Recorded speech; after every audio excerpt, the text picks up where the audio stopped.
En tiempos en que cualquiera dice cualquier cosa... En algún sentido, lo he dicho en otros discursos, nosotros venimos del futuro. Tampoco este viaje es un viaje de místico, de autodescubrimiento. A contarles una historia que es deseable evitar. Es la historia del daño y la decadencia que causa el socialismo. Son sediciosos subversivos, traidores a la patria. El Papa, sí, lo voy a decir de frente, es el representante del maligno en la tierra. ¿Vos sabías que el Papa impulsa el comunismo? Es decir, los estados son una invención del maligno. Dale con los comunistas.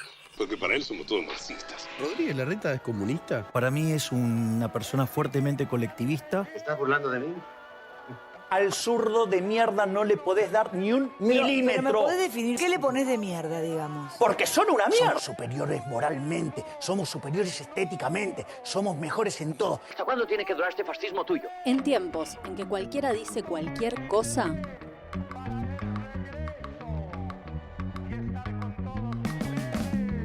Sí somos. Un podcast hecho por comunistas que viene a tomar la batalla cultural en sus manos. Porque hay vida más allá del capitalismo.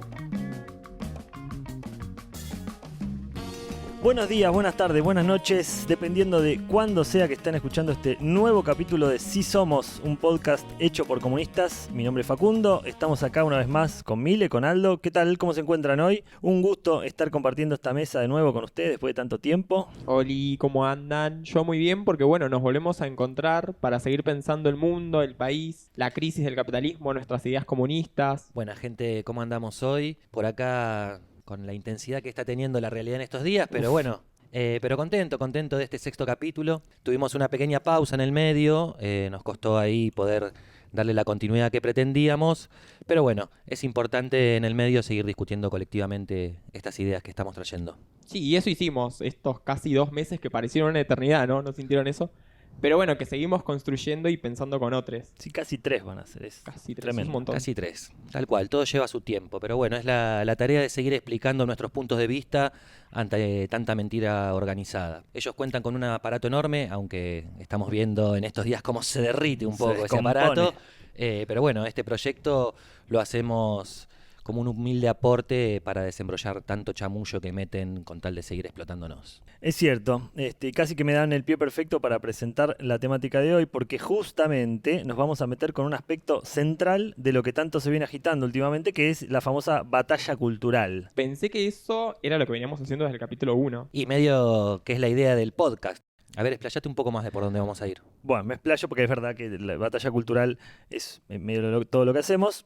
Para el episodio de hoy nos vamos a meter con un debate que parece actual, que parece que se inventó hace 5 minutos, pero que en realidad es parte de un eje de la burguesía, de los capitalistas, de las patronales, y sus voceros hace rato, ¿eh? Es decir, cómo difunden, propagandizan sus ideas y su mirada del mundo como forma de legitimar lo que hacen. Bueno, de a poco se va aclarando ahí la cosa. Uh-huh. Si no estoy entendiendo mal, algo dijimos sobre esto cuando hablábamos del concepto de hegemonía en el capítulo sobre el poder burgués y el poder obrero, ¿no? Algo dijimos ahí, es verdad. Como siempre, recomendamos, si no lo hicieron todavía, vayan a escuchar ese episodio, creo que es el número 3. Bueno, ahí vamos llegando un poquito más cerca al tema, me parece. No sé bien a quién tenés preparado para esta ocasión, pero aventuro a que no es el presidente. Bueno, avancemos, dale. Salgamos del misterio, que me parece que hoy nos vamos a adentrar en la razón principal de por qué hacemos Sí Somos. Bueno, está bien, sí, basta de misterio. Nos vamos a meter directo con la lucha de clases. Batalla cultural para aportar a eso, ¿no es cierto? Vieron que últimamente se dice en muchos sentidos que volvieron a los 90. Y ahora con el apellido Menem dando madera. Vuelta por todos lados, Sí. Ligado raramente a casos de corrupción, junto con el nombre de Karina, ¿no? La del 3%. Bueno, nada, un combo completito. La un alta Macombo, coimera, podríamos decir. Sí, un triste revival, pero bueno, sí. Esta idea que voy a presentar hoy a nuestros oyentes que tienen más de 30 ya lo vivieron. A los más jóvenes, capaz escucharon a sus viejos o a alguien más grande hablar de esto. Vamos a ir directamente al audio que preparamos para hoy porque me parece que va a ser más ilustrativo como ejemplo de esto de la batalla cultural y cómo la está llevando a cabo toda esta derecha que nos gobierna. Una de las grandes cosas que ha hecho la izquierda es que cuando se queda, porque a través de la lucha de clases, que es fundamento de la lucha de izquierda, el comunismo, el marxismo, etc. La lucha de clases, cuando llega a un punto que el capitalismo avanza tanto y ya no se puede dar, que era el empresariado contra el trabajador, ya como vos no podés enfrentar al empresariado con el trabajador en términos generales, porque el trabajador tiene acceso a su auto, tiene acceso a irse de vacaciones, por un montón de cosas, ya no lo enfrentás. Lo que ha buscado la izquierda es justamente seguir esa lucha de clases a través de los medios culturales. Entonces siempre crea un enemigo y siempre va a través de eso, del opresor y el oprimido. Por ejemplo, te habla del hombre, el hombre como opresor, la mujer como oprimida. ¿Cómo se llama eso? El heteropatriarcado. Después te trae a el blanco es el opresor, el negro es el oprimido. ¿Cómo se llama eso? Racismo, digo. Todas verdades. No lo comparto, pero la... ¿Lo del blanco y los negros no lo compartís? ¿El racismo? O lo de los varones con las mujeres oprimiéndolas, ¿no? No lo comparto. Bueno, ¿qué tal, Para este Sotelo, el secretario de la Secretaría de Culto y Civilización. Toma mate. Toma mate, buen nombre, tiraron ahí una... Civilización, es un montón. Son, como dijimos en el capítulo de Argentina Potencia, creo que fue, ¿no es cierto? Como que todo ello les remite ahí, vuelven. Bueno, no hay más lucha de clases para este sujeto. Los trabajadores no luchamos contra los patrones porque ahora nos podemos comprar un auto. Increíble. Yo no puedo creer que esto sea lo nuevo, porque no solo lo dicen acá en Argentina, en otras partes del mundo, por supuesto que también. Y capaz yo soy media fantasiosa, pero me parece haber leído o escuchado esto antes. Sí, es muy fuerte. Pero la verdad que hablen del fin de la lucha de clases me remite a muchas cosas de manera muy inmediata. Y sí, claro, para los más viejos es imposible no pensar en Fukuyama, ¿no es cierto? Después de la caída del muro de Berlín a fines de los 80, principios de los 90, y que la caída de la Unión Soviética, se apuraba este autor en hablar del fin de la lucha de clases, que se había terminado la lucha de clases. Parece que no es Nick, es el dibujante el único que anda choreando ideas por ahí. No es el único. Y acá aparece una reversión, como casi todo, en esta corriente política neofascista, que son discursos con olor a viejo, pero maquillados, disimulados, para que les desprevenides sientan así que hay algo nuevo. Sí, hay una mezcla entre Fukuyama, una reapropiación por derecha de Gramsci, pero en una lectura medio Wikipedia, medio simplona, medio falopa, ¿no? Simplona y berreta, la libertad avanza, no te la puedo creer. Efectivamente, sí. Acá Sotelo plantea que asistimos al fin de la lucha de clases y entonces para sobrevivir, los zurdos, los comunistas, necesitamos relocalizar la lucha de clase en otro tipo de conflictos o de contradicciones, inventando opresores. No existe el patriarcado, el racismo es un problema solo de personas racistas, los problemas ambientales son un invento, ¿no? que hacemos en contra de los propios humanos y así inventando cosas. A veces me pregunto si realmente estos pensadores burgueses, los de antes y los de ahora, actúan con la soberbia de quien ha ganado una batalla, si creen que por fuerza de repetir como loros van a poder detener esa guerra subterránea de clases que revive en forma permanente, o si simplemente se alienan de la realidad, están totalmente en otra y creen que realmente puede ocurrir lo que plantea. No sabemos. Ahora, cuando en medio de semejante crisis política como la que estamos viendo, a los tipos se les ocurre, salgamos de esta crisis haciendo un show en el Movistar Arena. A ver si, bueno, esta gente está en un cumple absoluto. Pero bueno, no sabemos realmente qué les pasa en la cabeza. Lo cierto es que, en este caso, a diferencia del fin de la lucha de clases que planteaba Fukuyama, reconocen por lo menos que hay conflictos existentes o problemas o situaciones que, aunque no les guste, ¿no es cierto?, causan cierta conflictividad social, que hay sectores de la sociedad que salen a reclamar. Sí, aunque hacen una simplificación boba, es todo culpa del excomunista. Claro, ojalá fuésemos tantos, ojalá de nosotros dependiera, ¿no es cierto?, que toda esa conflictividad existiera. Sí, ojalá tuviéramos una fuerza social capaz de, qué sé yo, impulsar solos la Marea Verde, claro, o el Black Lives Matter, o el Movimiento Mundial por Palestina Libre. Además que si tuviésemos esa fuerza estaríamos impulsando una revolución socialista bajo la vieja consigna todo es de todes. Arriba los pobres del mundo, de pie los esclavos sin pan. De hecho, en parte, uno de los problemas que tiene la clase obrera en el mundo es que como clase obrera no contamos con esa fuerza política así. Que desde la derrota de los 70s y los 80s hay mucha gente que todavía cree que el comunismo no es mejor o ni siquiera es posible. Pero bueno, no nos vayamos de tema tan rápidamente. Volvamos. La cuestión es que el gobierno neofascista de Milei y la corriente heterogénea, esta de ultraderecha en la que pertenecen a nivel mundial, viene planteando una política de ofensiva de las patronales, ¿no es cierto?, de los capitalistas, en esta clave de batalla cultural. Y justamente uno de sus ejes es negar la lucha de clases. Bien, ahí podemos marcar esa primera diferencia que tiene que ver con una etapa diferente de la lucha de clases. No es lo mismo la teoría de Fukuyama, ni bien caído el muro y la reconversión de la URSS al capitalismo en forma definitiva, que 35 años después, con un capitalismo en crisis y con una secuencia de rebeliones populares a lo largo y ancho de todo el mundo.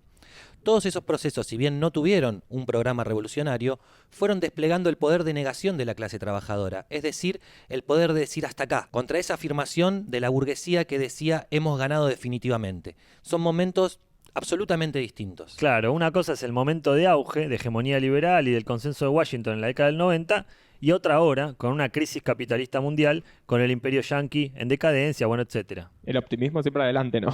Y sí. Bueno, ¿qué le vamos a hacer? Es una lectura de la lucha de clases. No significa que estemos a la ofensiva, sino que es necesario señalar la relación de fuerzas entre las clases sociales en disputa. Lamentablemente no todo es favorable como nos gustaría, pero tampoco es que la burguesía avanza a todo motor sin oposición. Al contrario, hay luchas, hay revueltas a cada rato en algún lugar del mundo. Sí, se entiende. Y está bien dejar claro los matices de estos dos momentos.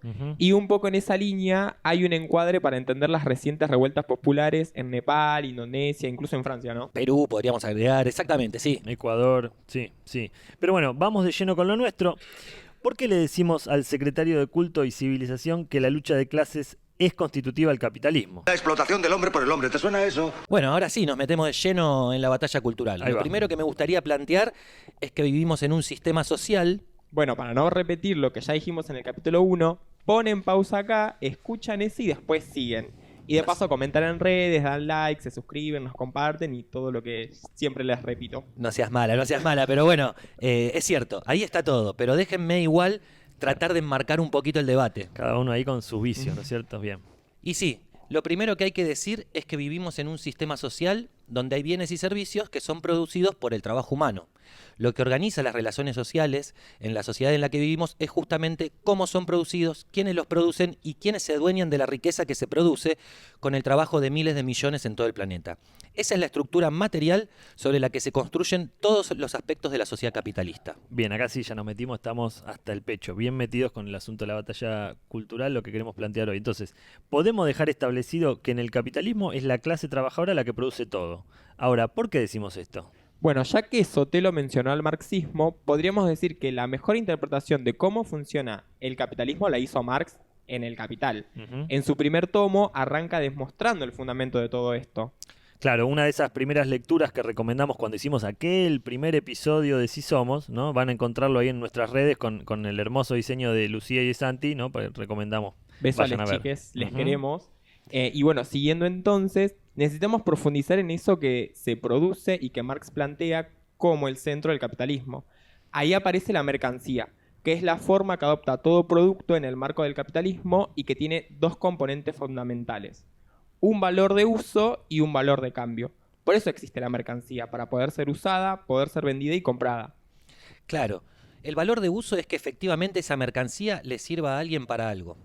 Ese valor de uso es un componente subjetivo de la mercancía, porque depende de qué cosa y en qué lugar puede servir o no. Puede servir para una cosa o puede servir para otra. De ahí la famosa teoría del valor subjetivo, que dice que el valor de algo depende del consumidor. Los neoclásicos y neoliberales, de los que sacan sus ideas, los que nos gobiernan, plantean eso. El ejemplo de esta gente suele ser el de la botella de agua, al lado de una canilla libre o en el desierto. Dicen, en el desierto tiene más valor. Directo al hueso. En el desierto seguramente podrá tener más precio, pero no más valor.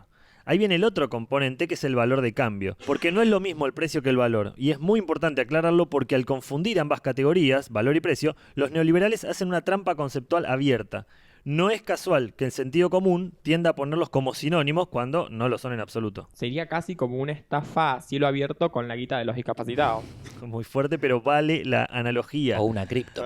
Sí.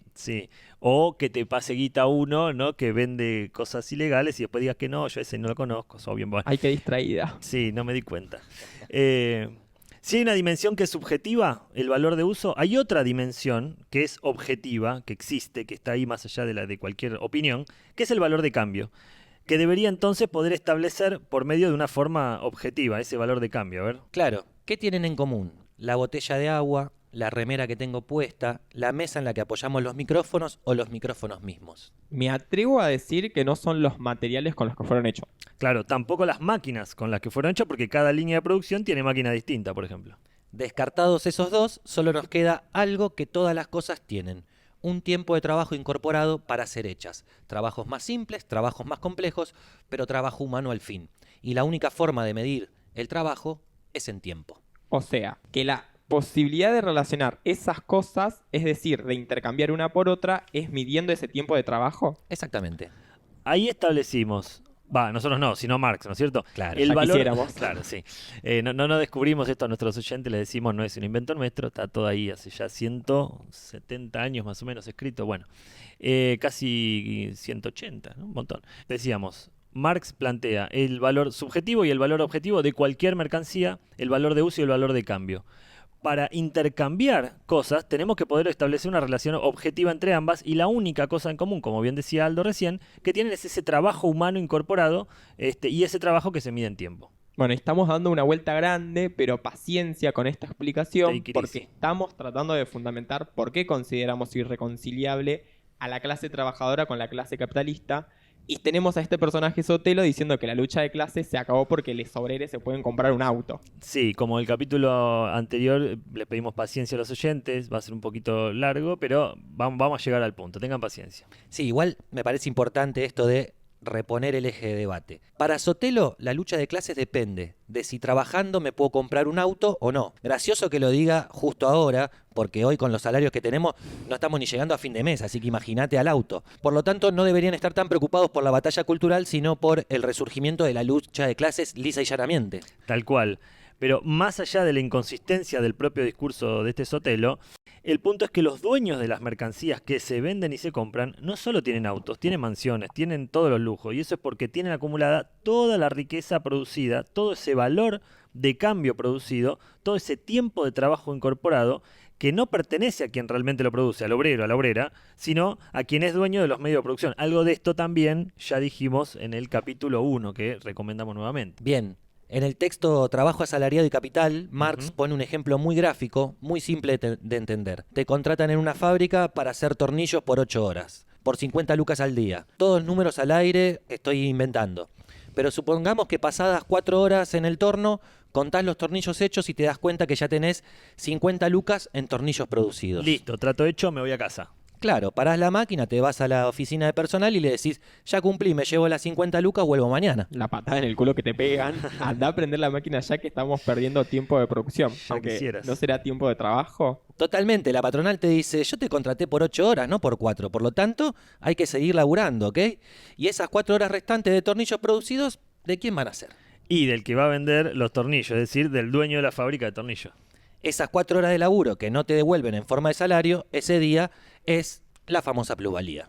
No, realmente Trabajo asalariado y capital es un gran panfleto, ¿no? Aunque tiene adecuaciones posteriores porque la teoría marxista fue llegando a estas conclusiones mientras militaba con obreros, pero ahí entonces está apareciendo la querida plusvalía, ese plus de valor que alguien, los patrones, se van a apropiar en forma de ganancia. Claro, pero para descubrirla volvemos al valor de cambio y al valor de uso. El obrero fue a reclamar por el valor de cambio. Me pagás 50 lucas, produje 50 lucas, pero el patrón le dice, no, te pago 50 lucas por 8 horas de lo que vos me vendiste, que es tu capacidad de trabajar, así que voy a seguir usando tu fuerza de trabajo. Y acá aparece ella, la mercancía más codiciada del capitalismo, que es la única que tiene una cualidad especial única, diríamos. Exacto, Mile, es la mercancía fuerza de trabajo, eso que es comprada por el salario. Este sistema capitalista convirtió nuestra capacidad de trabajar, es decir, nuestra fuerza intelectual, manual, en una mercancía y le puso un valor de cambio. ¿Y cuál es el valor de cambio de nuestra fuerza de trabajo? Y bueno, lo que cuesta reproducirla, aunque a veces, bueno, ni siquiera es hoy por hoy uno de los grandes dramas del mundo, ¿no es cierto? En Argentina muy concretamente, pero en teoría es lo suficiente para que vos puedas volver al día siguiente a laburar. A veces sí, te tendría que alcanzar para alimentar a tus niños, a tus niñas, es decir, los obreros, les obreres del mañana, pero lo codiciado de esta mercancía particular, de la fuerza de trabajo, es decir, nuestra capacidad de trabajo, es su valor de uso. ¿Por qué? Porque para el capitalista el valor de uso de esa mercancía es superior al valor de cambio. esto que decía Aldo recién, paga 50 lucas por las 8 horas, pero en esas 8 horas, usando la fuerza de trabajo del obrero, produce más valor de lo que costó pagarla. Es decir, produjo el doble de valor. No hay otra mercancía que tenga esa cualidad, ninguna. En concreto nos están cagando, no importa cuánto nos paguen. Exacto. No importa, siempre estamos produciendo más de lo que cuesta contratarnos. Sí, bajada a tierra a medio cabeza, pero es la conclusión que podemos sacar. ¿Para qué me invitan? Entonces, la mercancía fuerza de trabajo produce más de lo que cuesta reproducirla, de lo que cuesta comprarla, por lo tanto, es la que origina ese plusvalor. Sí. Ese valor de más que se queda el capitalista que te contrató como ganancia suya sin hacer nada, solo por poseer los medios de producción. Ese tiempo de trabajo no pagado que es apropiado por el patrón. Entonces, más allá de si el salario es bueno o es malo, si cubre todas mis necesidades o no, la explotación sigue igual, ojo ahí, porque el capitalista se apropia de una parte del trabajo producido por el solo hecho de ser el dueño de las máquinas. Se apropia como el patrimonio privado el resultado del trabajo hecho, pero no pagado por el salario de los obreros. Claro, de hecho es una estrategia que han tenido históricamente los capitalistas para intentar anestesiar la lucha de clases. En ramas de la producción, donde las ganancias eran o son enormes, pagaron salarios más altos, dándole a esos obreros, en general fueron trabajos masculinizados, un nivel de vida a ellos y a sus familias por encima del promedio. Algo que en algún momento se denominó la aristocracia obrera. Obviamente esto a veces salió bien y otras veces envalentonó a la clase obrera a reclamar más, ir por más conquistas. Pero bueno, será para otro episodio para desarrollar esto. Claro, algo de eso analizamos cuando charlamos sobre la lucha de clases en Argentina en los 60 y en los 70 en el episodio sobre el 24 de marzo. Porque, por ejemplo, son los obreros cordobeses, ¿no es cierto?, que van a protagonizar el Cordobazo. Muchos eran considerados parte de la aristocracia obrera porque tenían muy buenos salarios. Pero está buena esa distinción, más allá de conseguir más o menos salario, hay intereses contrapuestos, irreconciliables. Las dos clases no pueden obtener lo que quieren. Si hay más salario, hay menos plusvalor y viceversa. Por lo tanto, la lucha de clases es constitutiva del capitalismo. Nadie la puede dar por terminada, ni Sotelo ni Fukuyama. Y les juro que no es que los marxistas generemos que haya lucha de clases. La lucha de clases existe. Claro, en todo caso, sobre la base de su existencia, los comunistas tenemos una posición en esa lucha. Que es la necesidad de la revolución obrera y popular para socializar los medios de producción y que esa riqueza producida socialmente sea justamente social y no privada. Es muy importante esto que decís, Mile, porque marca esa diferencia entre cómo funciona este mundo capitalista y la posesión que tenemos les comunistas. Es decir, tomamos partido por la clase obrera y consideramos que debemos enfrentar a los capitalistas para cambiar el modo de producción por otro donde todos trabajemos y todos nos apropiemos colectiva y equitativamente de ese trabajo. Todo lo que nos contaban de comunismo era mentira. Peor cosa es que todo lo que nos contaban de capitalismo era verdad. Sí somos un podcast rojo. Bien, planteado el fundamento, tenemos que decir que la lucha de clases tiene etapas y formas particulares, y eso depende de varias cosas. Por ejemplo, de las formas de producción en un determinado momento, los niveles de organización de la clase obrera, los sectores productivos existentes en determinado lugar y los programas de lucha. Claro, sobre la base de la existencia de estas clases sociales en lucha por intereses contrapuestos, se manifiesta la lucha concreta. Como dice el meme, no habrá segunda cita, pero al menos ya sabe que la historia del capitalismo es la historia de la lucha de clases. Bueno, Marx dice directamente, ¿no es cierto?, que la historia de la humanidad es la historia de la lucha de clases. Y aclara que esto es así hasta ahora, porque el triunfo del comunismo a nivel mundial podría iniciar una nueva etapa en la historia de la humanidad donde realmente los intereses colectivos sean comunes y no haya más clases en lucha. Ok, pero Sotelo dice la burrada de que todos los salarios alcanzan para comprar un auto y luego le agrega una segunda burrada mayor, que eso agota la lucha de clases. Claro. Y encima a continuación habla de Gramsci y la extensión de la lucha de clases de manera artificial a otros ámbitos. Todo sobre la base de la dialéctica oprimide-opresor. Sí, están obsesionados con Gramsci. Toda la escuela esa de Laje y compañía hablan de Gramsci todo el tiempo. Me pregunto si realmente lo habrán leído o simplemente se basan en resúmenes que encontraron en el Rincón del Vago. ChatGPT, haceme un punteo de lo que dice tal Gramsci. ¿Pero esto es información de hace mucho tiempo? Suena posible, sí. También hay que decir que la burguesía ha sabido desarrollar los modos para construir esa hegemonía ideológica, ponerle, digamos, su contenido ideológico al sentido común que repetimos todos, ¿no es cierto? Volvemos a hablar ahí de tácticas para construir hegemonía. Sí, justamente porque la construcción de hegemonía de las burgueses, de las patronales, es uno de los grandes problemas que enfrentamos los comunistas Debate que, ya que traemos a Gramsci, obviamente él mismo participó como parte de la Tercera Internacional fundada por el Partido Bolchevique luego del triunfo de la Revolución Proletaria en Rusia, ¿no? en 1917. Sí, los 4 primeros congresos de esa internacional son un material de estudio muy lindo, muy importante. Sí. Basta de mandar a leer a la gente no lee. Bueno, pero es parte del asunto, son recomendaciones nomás, después en redes nosotros algunas cosas subimos, pero también tiene que ver con que no nos caguen, básicamente, ¿no es cierto? Bueno, seguimos entonces la discusión sobre la hegemonía, sobre las tácticas para lograr que los comunistas podamos efectivamente expresar al conjunto de la clase obrera, al conjunto de los laburantes, y no solamente a fracciones pequeñas dentro de ella. Es un tema central y un debate permanente dentro del marxismo, pero como decíamos, la clase capitalista, los patrones, instauran una hegemonía sobre la clase trabajadora, imponen al conjunto social su propia forma de ver el mundo. Hay distintas fuerzas capitalistas, incluso que batallan entre ellas por establecer su hegemonía sobre la clase trabajadora. Queremos decir, no todos piensan lo mismo, ¿no es cierto? Pero se pelean incluso por imponer su forma de pensar, su forma de concebir el mundo. Y así, en el proceso histórico, es que han logrado en muchas situaciones naturalizar la explotación, invisibilizarla o anular la identidad de clase trabajadora para diluir en diferentes identidades colectivas como la nacionalidad, la ciudadanía, esto de la generación Z me parece que anda un poquito dando vueltas por ahí también. Bueno, y efectivamente Sotelo y el mileísmo... Sí, las ultraderechas en general están en esa batalla. Claro, bueno, sí, en general, esto que le dicen, la batalla cultural, pero que lo que busca es trazar una nueva hegemonía dentro del conjunto de la burguesía y sobre la clase trabajadora. Básicamente la premisa de esta ultraderecha es la necesidad de romper con los derechos conquistados en el marco del capitalismo por las luchas obreras y populares. Derechos de todo tipo, desde la jornada laboral de 8 horas y el derecho a huelga hasta el derecho a la identidad de género o el derecho al aborto. Sí, es decir que la batalla cultural es un tipo de intervención de un sector de la burguesía en la lucha política. Y como forma de lucha tiene algunos elementos particulares del momento, pero también muchos muy conocidos, como por ejemplo el anticomunismo.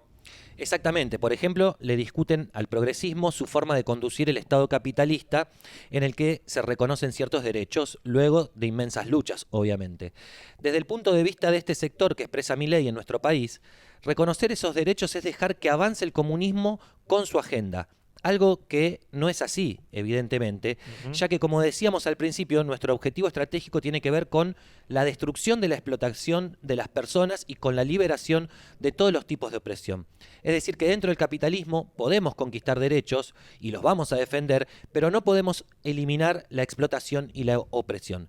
La lucha de los comunistas no es esa, no es reformar el capitalismo o hacerlo más progresivo con 2 o 3 derechos, sino es terminarlo para poder hacer otra cosa diferente. Absolutamente, algo que suena utópico a veces, ¿no? Pero como decía esta escritora de ciencia ficción tan maravillosa como es Úrsula Le Guin, crack. El capitalismo parece invencible y también lo parecía el derecho divino de los reyes, ¿no es cierto? Y después, bueno... O, como decía Rosa Luxemburgo, nada parece más imposible que una revolución 10 minutos antes de que suceda. Claro. Muy buenas citas, ¿eh? Pero, volviendo a Sotelo... Te decimos Úrsula Le Guin, Rosa Luxemburgo, Sotelo. Qué jodido. Bueno, a ver cómo sigue la cosa. Él dice, ahora el feminismo plantea cómo seguir la lucha de clases por otros lados, pero entonces acá tenemos que hacer un poco de docencia, porque esa idea no la podemos dejar pasar.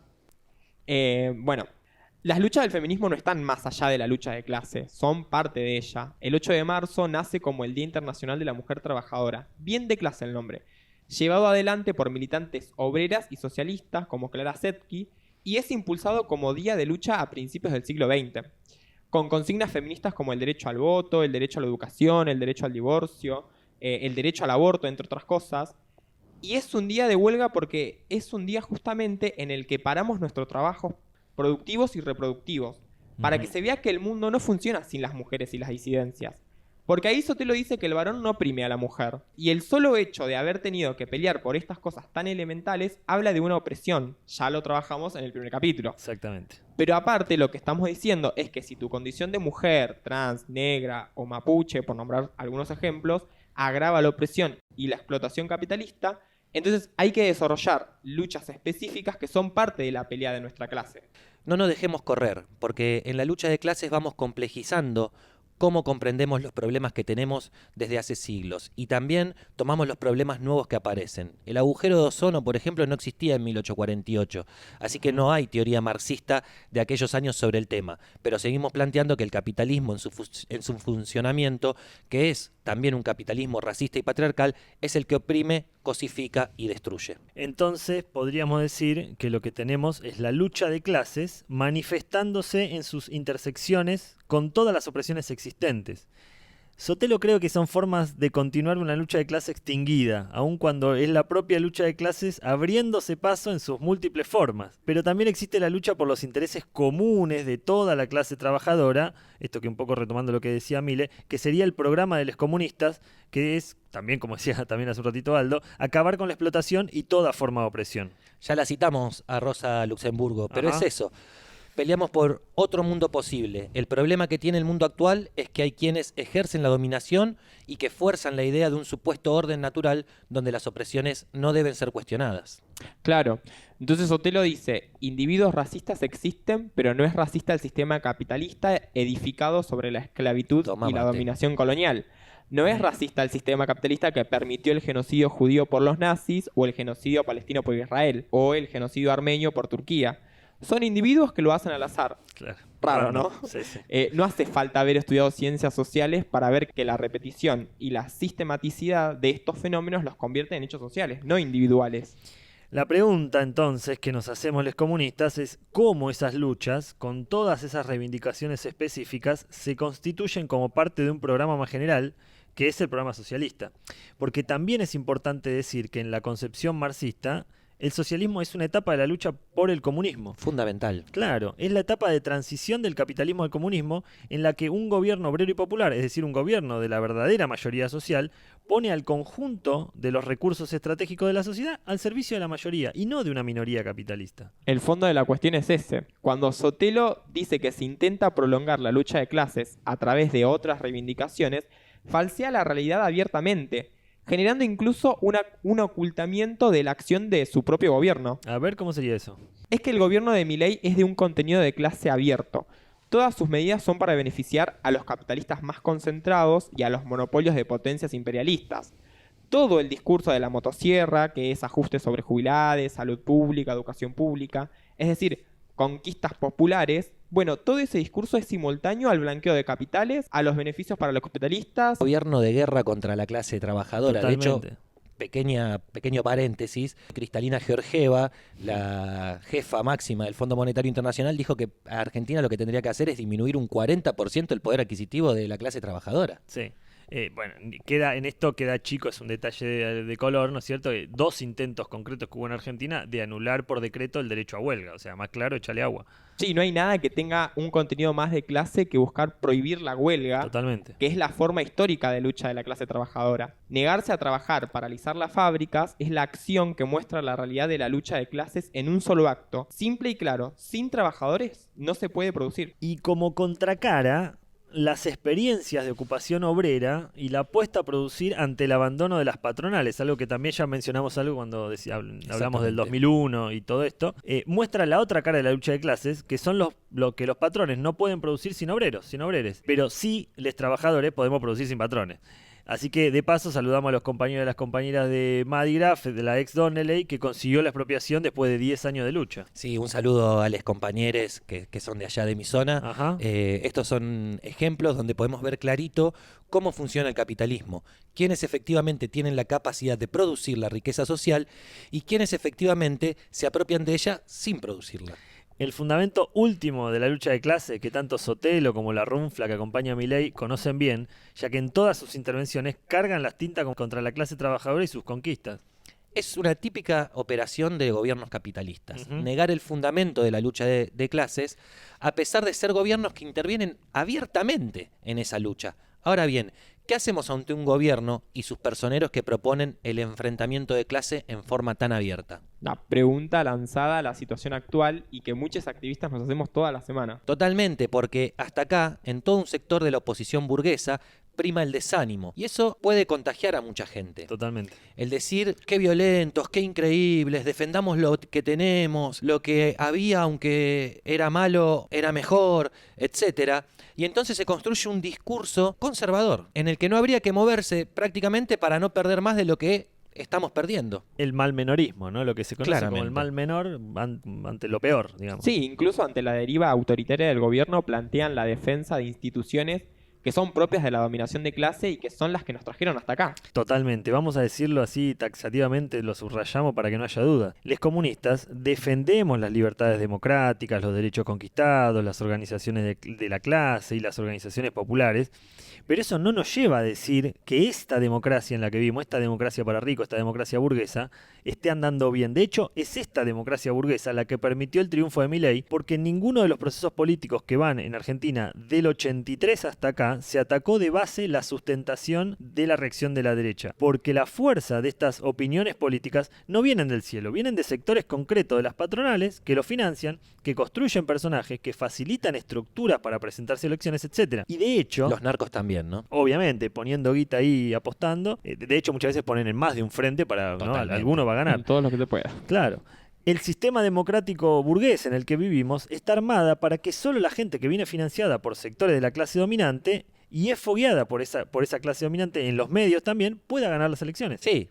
No es que estemos necesariamente en contra de participar de las elecciones, pero decimos que las transformaciones centrales y profundas que planteamos no vienen por ese lado. Sí, tal cual. Entonces, como para ir ya entrando en el cierre, una conclusión que podemos sacar es que de lo que se trata actualmente es de enfrentar al gobierno actual en cada uno de los avances que lleva adelante, tratando obviamente de unir al conjunto de las luchas específicas para poder desarrollar un movimiento general de lucha, sí, pero a la par hay que poder lograr una perspectiva de salida de esta situación diferente a las propuestas que hay hasta aquí. Decíamos hace un rato la necesidad de articular un programa que tenga en cuenta a la clase trabajadora y el pueblo que viven en antagonista con la clase capitalista, que día a día llena sus cuentas bancarias con el trabajo social que hacemos los laburantes. Es decir, a la tarea de unir las luchas contra el gobierno, tenemos que sumarle la lucha por un programa de salida que plantee el socialismo, pero no una caricatura de socialismo como lo suelen decir los Sotelo y compañía, sino un socialismo proletario, un gobierno realmente obrero y popular que inicie por la expropiación y socialización de todo el aparato industrial y de toda la producción agrícola, ganadera, minera y de energía, y de esta forma la riqueza que producimos entre todos los laburantes podría ser administrada socialmente y no acumulada privadamente como ocurre ahora. Pero bueno, vamos a ir dejando acá por hoy, que ya se nos hizo un capítulo bastante largo. Gran capítulo el de hoy, un debate central que está naturalizado y que por eso se habla poco, el valor de la lucha de clases. Exactamente. Bueno, espero que hayamos podido aportar algo en ese sentido. Aldo, Mile, muchas gracias, un gusto como siempre. Y esperamos sus comentarios en todas nuestras redes para seguir pensando, debatiendo. Así es, salud gente. Nos vemos. Bueno, gracias a les compas que están haciendo posible esta grabación, a Medo en los controles, a Antena Negra por prestarnos este maravilloso estudio, a Sole en la postproducción, a Santiago y Lucía por el diseño de toda nuestra gráfica, a Fiore y Lean en redes y difusión, y a ustedes por estar escuchando. Hasta la próxima, chau. Ya es hora de que los comunistas expongan a la faz del mundo entero sus conceptos, sus fines y sus tendencias, que opongan a la leyenda del fantasma del comunismo un manifiesto. Marx y Engels, Manifiesto del Partido Comunista, 1848. Llegará el día en que te irás y yo también me iré contigo, quizá me quede otra aventura antes de irme a las alturas.